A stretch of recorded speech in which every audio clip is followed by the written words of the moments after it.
Bida ang mga talentong bisda kilabi na sa ato mga Cebuana singer nga naila na sa laing nasud. Sama na lang ni Richel Bacolod, taga Barangay Bakayan ning Dakbayan sa Subo, nga mipalanog sa iyang tingog ngadto sa nasod sa China.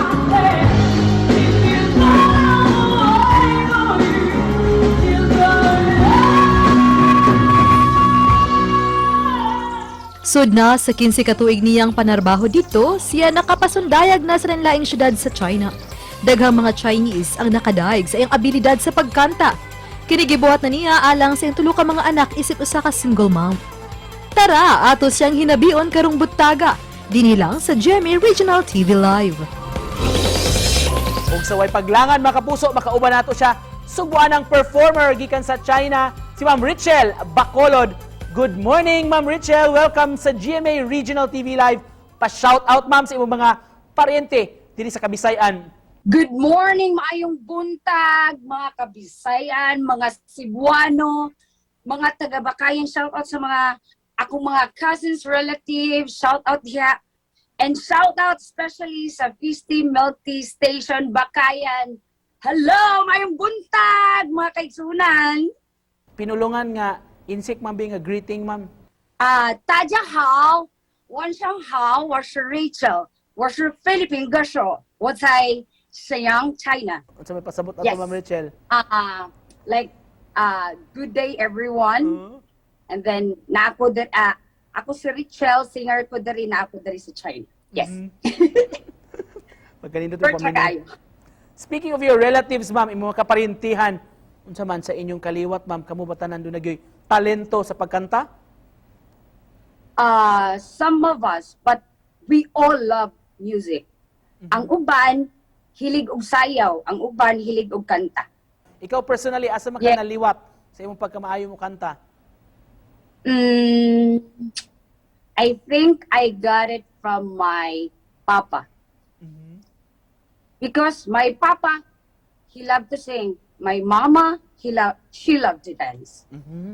So, like, both also have that kind of talent. Tungod sa imong talento, Ma'am Richel, na ila ka diha sa nasod sa China isip singer, performer. Can you take us back itong panahon nga nagsugod pa ka diha? Oh, well, dili siya sayon. Especially walay maka-English diri. No, muadto ka sa lugar nga lahi ang ilang language, really like, oh my gosh. But kabalo ka, itang mga Pilipino, dili ita easy mo surrender. We love to learn. Pero struggles, yes. Especially like first month, like that. Pero I always hold on to my goal. Nga nung na ako diri. So, ano lang, ayaw jud surrender. Go, go, go lang. Alright, mamahimo ba, ma'am, karong buntaga? Mangayo minimo og gamay lang performance ko, no? Papakita sa atong mga viewers diri. Cause where there is desire, there's gonna be a flame. Where there's a flame, someone's bound to get burned. But just because it burns doesn't mean you're gonna die. You gotta get up and try and try and try.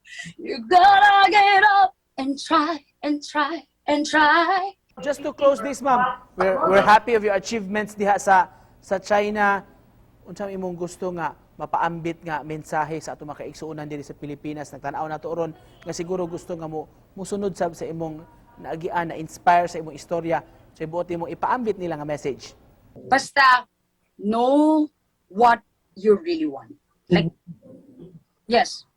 And be confident kung unsay kanang naani mo, unsay talento nga pwede nimong i-share sa uban. Alright, salamat kayo, ma'am, sa inspiration yung gihatag na mo karong mga tips sa atong mga aspiring performers diha gikan sa China, mga kapuso. Si Ma'am Richel, daghan kayong salamat, ma'am, amping diha.